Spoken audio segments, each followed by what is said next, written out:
Muy buenos días, desde la sala de conferencias de la Casa Rosada y luego del encuentro mantenido con el señor presidente de la Nación, Javier Milei, la señora ministra de Relaciones Exteriores, Comercio Internacional y Culto de la República Argentina, Diana Mondino, y el señor secretario de Estado de los Estados Unidos de América, Antony Blinken, brindarán una conferencia de prensa. Nos acompañan asimismo autoridades nacionales y los integrantes de la comitiva visitante.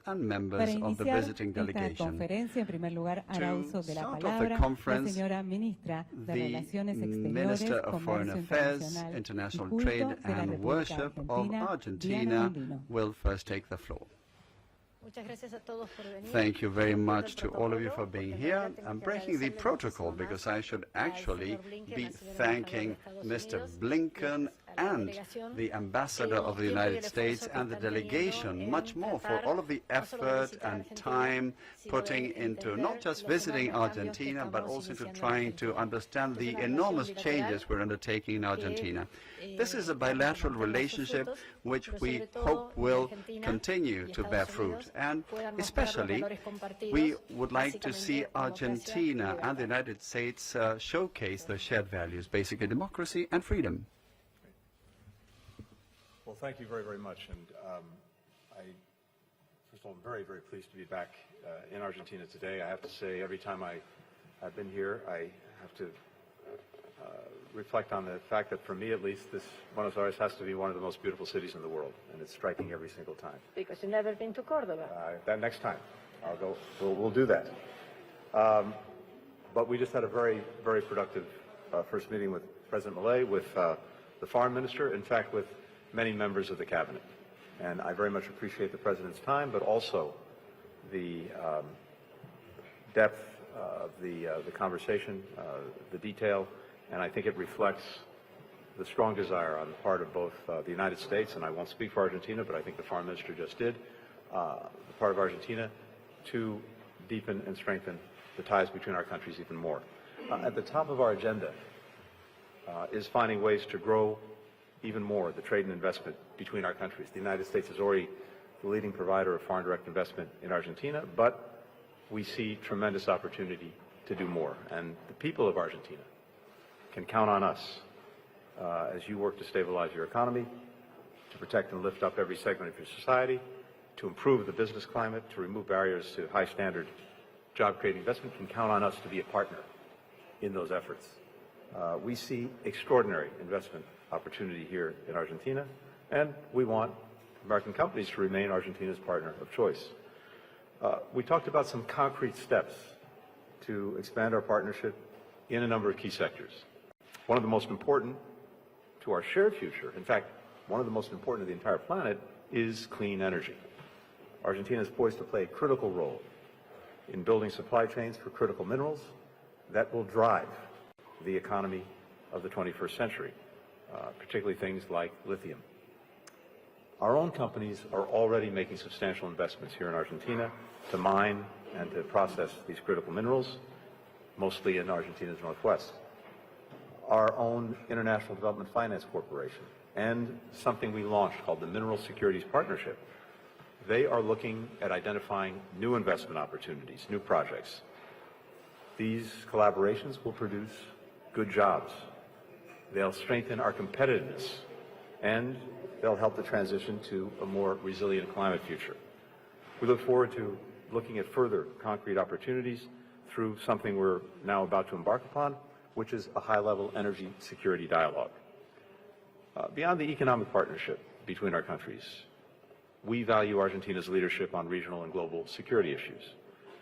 Now, tomorrow will mark 2 years since the Russian reinvasion of Ukraine.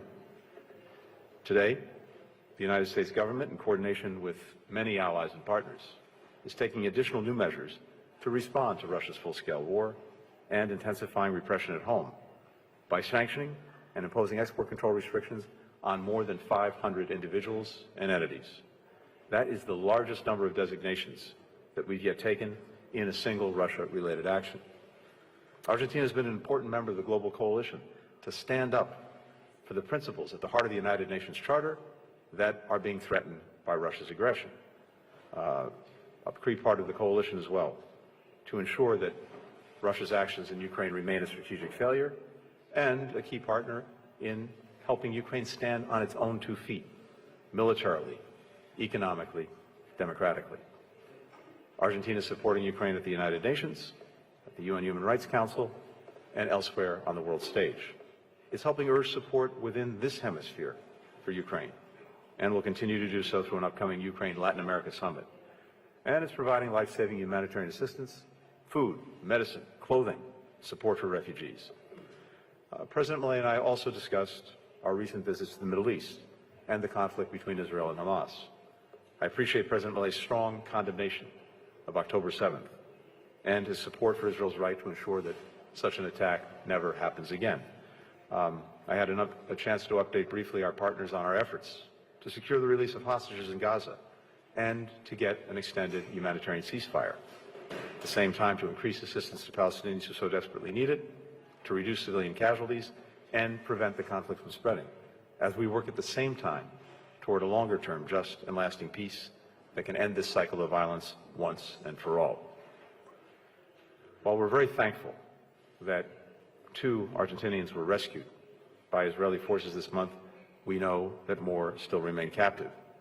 We're determined to get them, to get every hostage home, safely and as soon as possible. We discussed some challenges in our own hemisphere, including in Venezuela and in Haiti.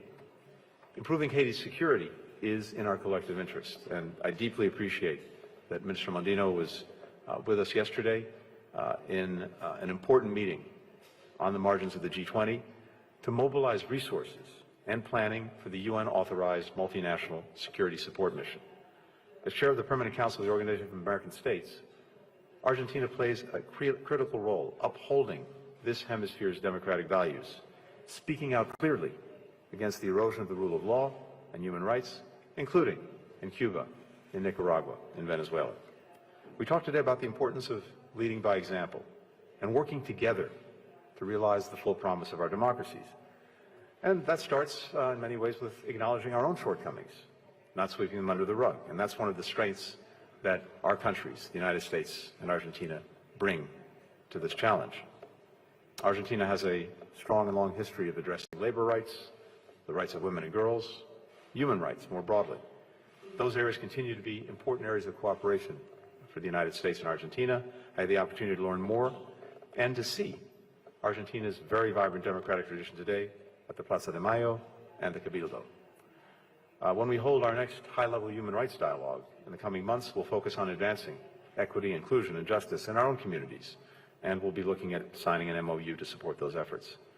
The bottom line is that the United States and Argentina are working together on just about every issue of consequence to our people, but also to people around the world, from critical minerals in the ground to our collaboration through the Artemis Accords in outer space. We look forward to expanding this partnership in the months and years to come. With that, again, I thank you for the very warm hospitality and the very good meeting. Seguidamente tendrán lugar las preguntas por parte de la prensa. We'll now Por move la on prensa to the estadounidense, questions en by the primer press término, for the United preguntará States first. John Hudson de The John Washington Hudson Post. from the Washington Post. Thank you very much. Mr. Secretary, the topic of genocide has been debated during this trip. I was wondering if you could give us a better sense of what you think about the topic. One of your first major remarks as Secretary of State was accusing Beijing of genocide. Why do you think China's treatment of the Uyghurs constitutes this crime and Israel's treatment of Palestinians does not? Also, any reaction to Netanyahu's post-war plan for Gaza calls for the establishment of a buffer zone inside Gaza and seems to contradict some of the principles that were laid out in Tokyo. And then finally, any response to Israel's latest purported plans for settlement expansion. Minister Mondino, thank you for welcoming us. Yeah, would you mind putting your microphone closer to your mouth? Of course, Yeah. my apologies, Okay, my sure. apologies. Thanks for welcoming us to your wonderful capital. It's exceedingly rare to have an Argentine president who openly admires the United States. But President Milei also commonly attacks ideas that President Biden professes to espouse, like feminism and social justice. Are these two leaders compatible? Thank you. John, thank you very much. Let me make sure I cover everything that you raised. Look, on the genocide question, I think we've been very clear over many months and now many years about the Uyghurs, about Rohingya, and others. And we've laid out in some detail, in fact, I had the opportunity to lay out some detail when it came to the Rohingya exactly why we see the genocide being perpetrated. Similarly, including very recently before the International Court, we had an opportunity, and others have had an opportunity to make clear why that is simply not the case when it comes to Gaza. And we've been very clear about the meritless nature of that particular charge. So I'm not going to rehearse the details here, but I think the record is very clear on that. Setting that aside, as you know, as we've spoken extensively about, we are determined to see the conflict in Gaza end as soon as possible in a way that ensures that October 7th can never happen again, but also that the suffering that Palestinians have endured doesn't happen again. In the first instance, we're focused on getting the hostages out, getting an extended humanitarian ceasefire, and building on that, even as we look toward the longer term and getting on a genuinely durable path to lasting peace and security for everyone concerned. With regard to the post-war Gaza plan that you referred to, look, I've seen the reports. I haven't actually seen the plan, so I want to reserve judgment until we actually see the details. Having said that, you know that there are certain basic principles that we set out many months ago that we feel are very important when it comes to Gaza's future, including that it cannot be a platform for terrorism. There should be no Israeli reoccupation of Gaza.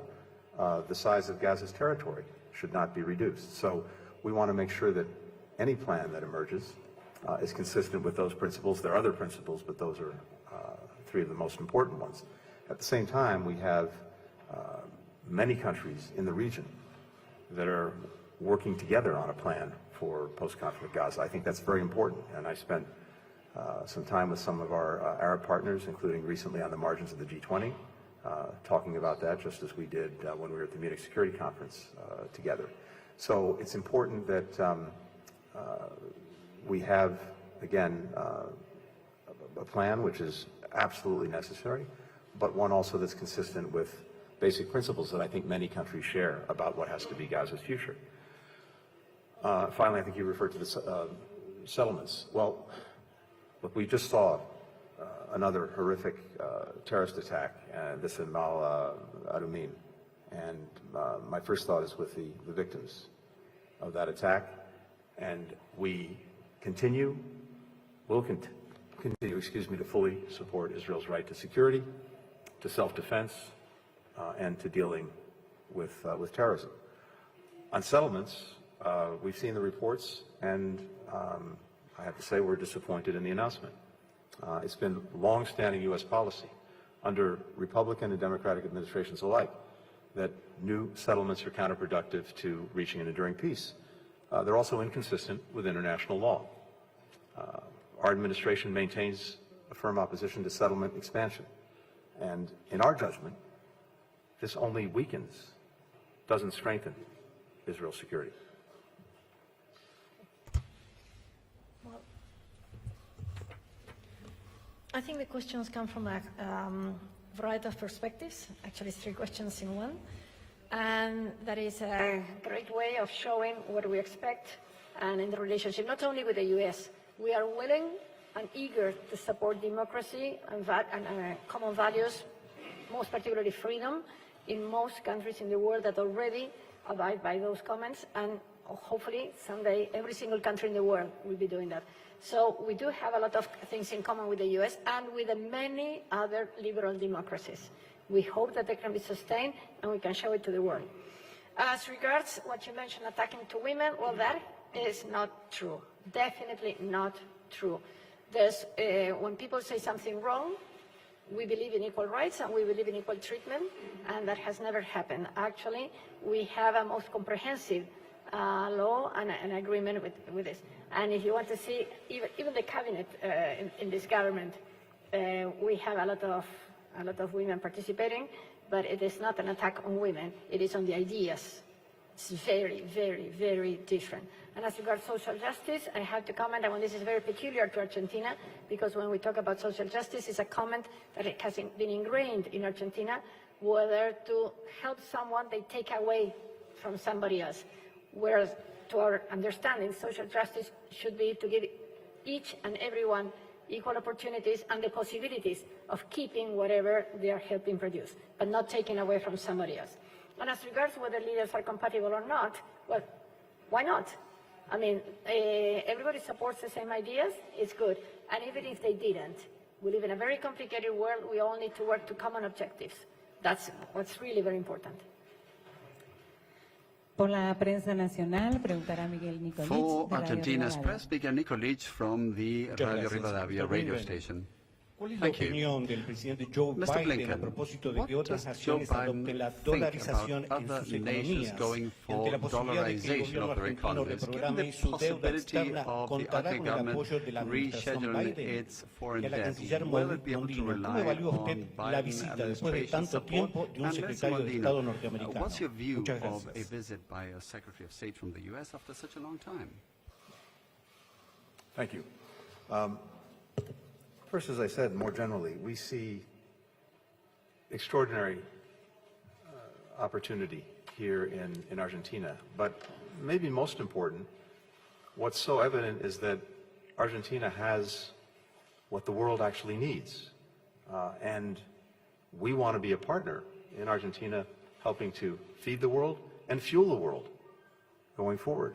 And you can see that very powerfully. Now, the work that's being done to stabilize the economy is absolutely vital. And as that moves forward, and with success, and again, we'd like to do what we can to help in that success, I think that opens the doors to extraordinary opportunity in these areas and many more that the United States will be a part of. When it comes to the question of dollarization, that's up to Argentina. And of course, we look forward to hearing any plans and to discussing more, but this is a decision for Argentina to make.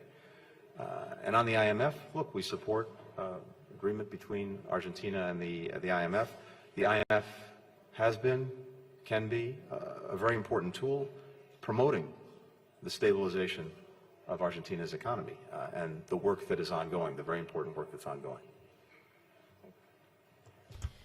Bueno, para nosotros es un placer que un secretario de Estado visite Argentina, pero debiera decir que en febrero el gobierno asumió el 10 de diciembre y en febrero tuvimos la visita del subsecretario del Tesoro, también en el mismo mes el subsecretario adjunto de Defensa, tendremos ya esta en la agenda el subsecretario del Departamento de Asuntos Energéticos, el Departamento de Comercio y el encargado de Policy Planning del Departamento de Estado, los tres en marzo, y pronto vendrá la jefa del Comando Sur de Estados Unidos que vendrá en abril. O sea, las visitas han estado dedicadas y orientadas a tratar de entender cómo es la mejor forma de que trabajemos juntos, pero sobre todo cómo es la mejor forma de que Argentina pueda lograr sus verdaderos objetivos. Y ahora me hiciste otra pregunta y ya me olvidé cuál era. Que después de tanto tiempo visita un what's your secretario de Estado assessment of norteamericano. visit Yo by creo US que es Secretary of una State evaluación after such a long sumamente time? Well, positiva. of course, Hemos it's a podido highly exponer positive cuáles son nuestros assessment. planes y We've been nuestras able ideas. to share Hemos plans hablado and mucho de ideas. la We've libertad also de talked a monedas. lot Es cierto que acá en Argentina the usamos la freedom palabra of fácil currency. para It's explicar true lo that que here decimos we dolarización, tend pero en realidad el concepto es mucho más amplio, que es hablar de libertad de monedas. about dollarization, Creo but the que notion is a eso lot puede broader. ser It's about difícil de entender freedom desde otra of perspectiva, pero currencies. para It aquellos might que be hemos vivido y somewhat estamos viviendo hard en to un contexto de understand elevadísima from elsewhere, inflación, but for creo those que of es us mucho más living fácil de in comprender. context of very high inflation, it's A much more continuación, relatable. por Estados Unidos, And now for preguntará the United Mikey States, Chin, a de question Voice of America. from Mikey G from Voice of America. Good afternoon, Secretary Blinken. The United States has renewed its support for Ukraine with the largest package of economic sanctions and economic restrictions on Russia. But many analysts say the Biden administration's sanctions on Russia have failed to change Putin's behavior.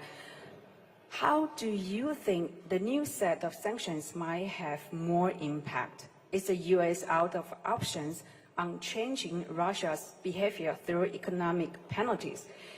Is the Biden administration considering designating Russia as a sponsor of terrorism to put more pressure?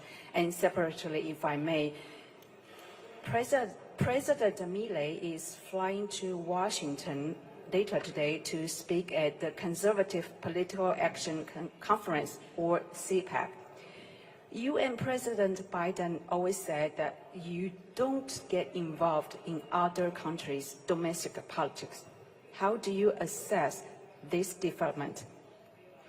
And for Minister Mondino, thank you for welcoming us to this beautiful country.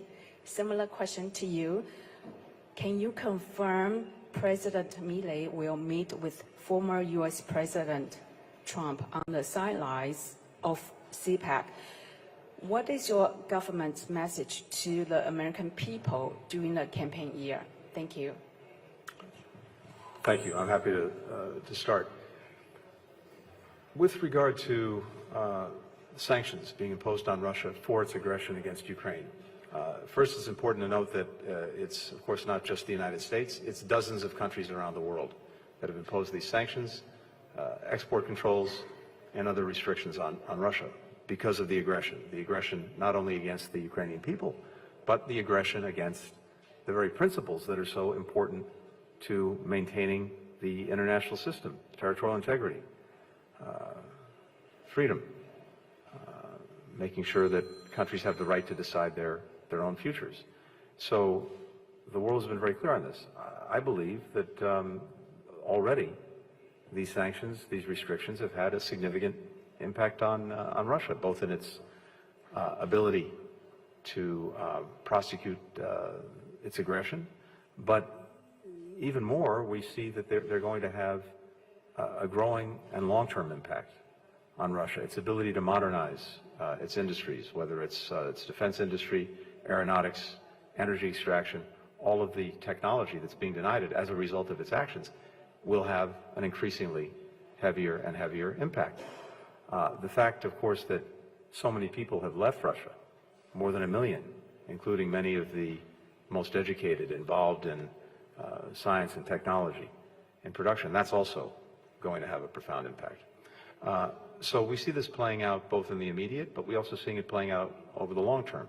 I just emphasize that the actions that were taken today, the State Department, the Treasury Department, the Commerce Department, these new measures against Russia in the wake of the death of Alexei Navalny, the 2-year anniversary of Russia's aggression against Ukraine, and actually a decade of aggression against Ukraine, I think will also have a real impact. 500 individuals and entities. This is the largest number of people or entities designated in a single action taken by the United States. We're also taking action against 3 individuals specifically in connection with the death of Alexei Navalny. The prison warden, the regional prison head, the deputy director of the Federal Penitentiary Service.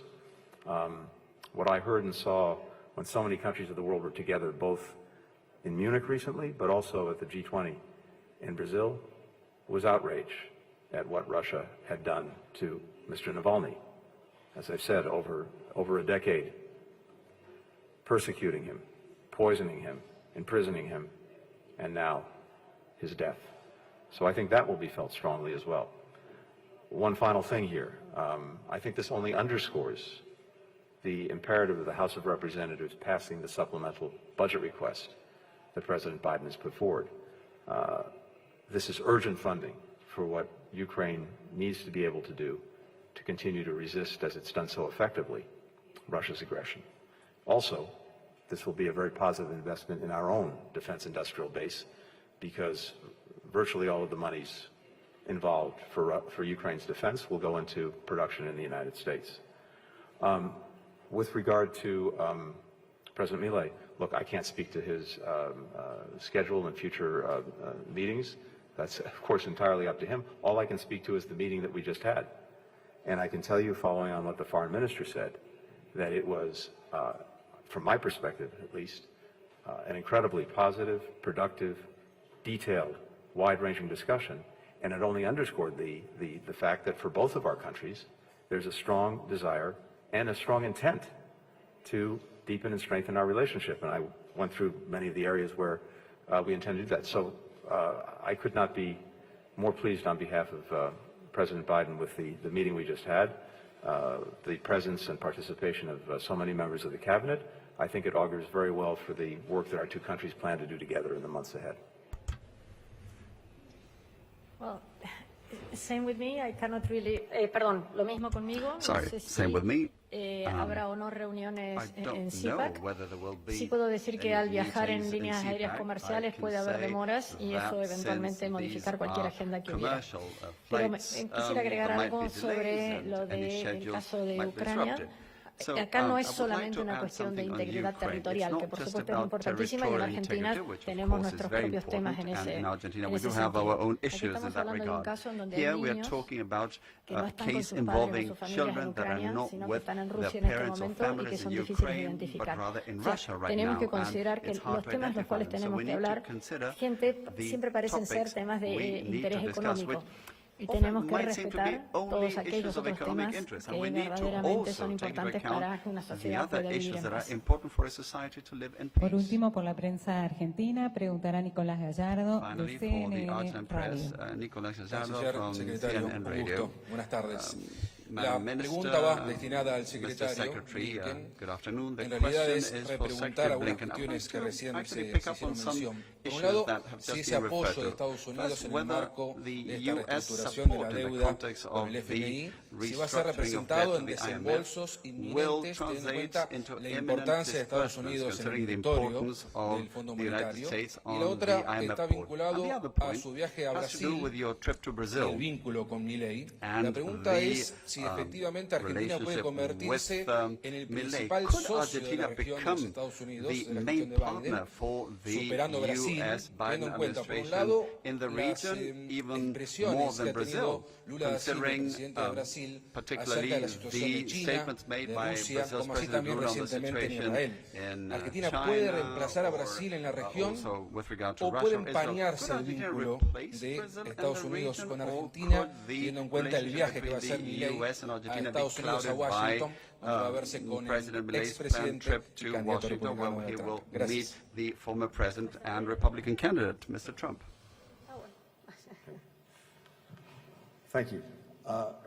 With regard to the first part of the question on the IMF, as I said before, the work with the IMF and the agreements that Argentina has with the IMF, we see as very important, and we believe that the IMF can be a vital tool in helping to advance the stabilization of Argentina's economy.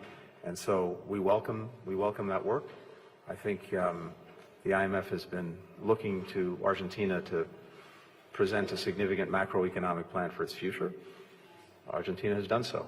But we look to that work continuing because it can be a vital source of strength in Argentina's efforts to stabilize the economy and then to really grow it. And as I mentioned before, there are so many areas of opportunity where Argentina can play a critical role in the global economy. It already is, but there is so much more that can be done once stabilization is achieved, and the United States wants to be a partner in that. But speaking of partners, the second part of your question, we don't have exclusive partnerships. We welcome working with any country that wants to join in advancing common objectives, common interests, based often on common values. And so the way we see it is this. We're living at a time where I've been doing this for almost more than 30 years now.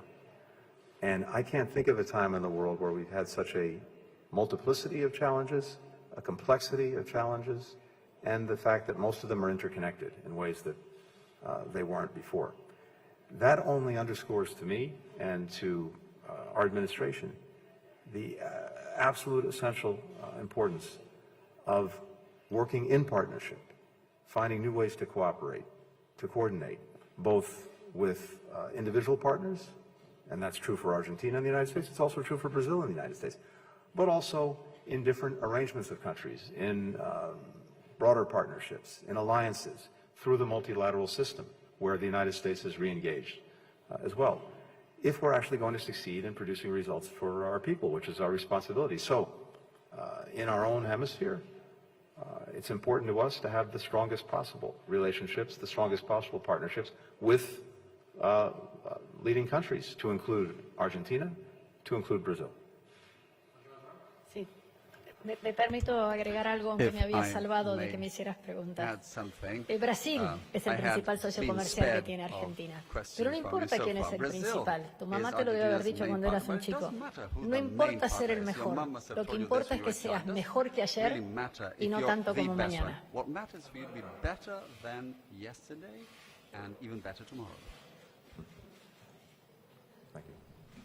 Le pregunto por Donald Trump. ¿No hay ningún malestar de la Casa Blanca en torno a que el presidente hoy mismo viaje a Washington, quizás para verse con quien va a ser justamente rival de Joe Biden? Well, as you often, my colleagues who travel with me often hear me say, I don't do politics. I do policy and foreign policy in this case, and on that basis, all I can tell you is I couldn't be more pleased with the meeting with President Milei, with the entire team here, and also more convinced that there's a strong desire on the part of both the government of Argentina and the government of the United States to deepen and strengthen the partnership that we have. Thank you. Hasta aquí esta conferencia de prensa. Agradecemos a los señores cancilleres por su presencia en esta sala. Se retiran los señores cancilleres.